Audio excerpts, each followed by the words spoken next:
हो जाती है तो हमें इसको नीट रखना चाहिए। जैसे कि हमारे पर्दे बहुत डर्टी हो रहे थे तो हमने सोचा भाई इनको ना वॉश करके हम न्यू तरह लगा दें। ओके, और आपको पता होना चाहिए भाई किस तरह लगाते हैं। हाँ, अगर आपकी हाइट छोटी है तो प्लीज आप किसी चीज की हेल्प ले लें। तो इसके आप स्टैंड हो जाएंगे टेबल, जैसे मैंने स्पोर्ट टेबल की ली हुई है तो मैं अब टेबल की स्पोर्ट से मैं करने वाला हूँ काम।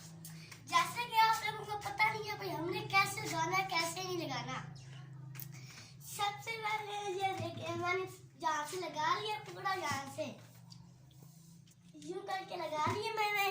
देखें अब मैं इसको यूं बंद कर रहा हूँ। हमें हर चीज की सफाई रखनी चाहिए, नहीं तो वो फिर खराब हो जाती है, फिर लोग अच्छे नहीं लगते, कहेंगे अच्छी नहीं लगती ना हमें। तो इसीलिए अच्छी सी होनी चाहिए सफाई, फिर नीट एंड टाइटली हमें हाउस रखना चाहिए। Okay everyone, bye bye.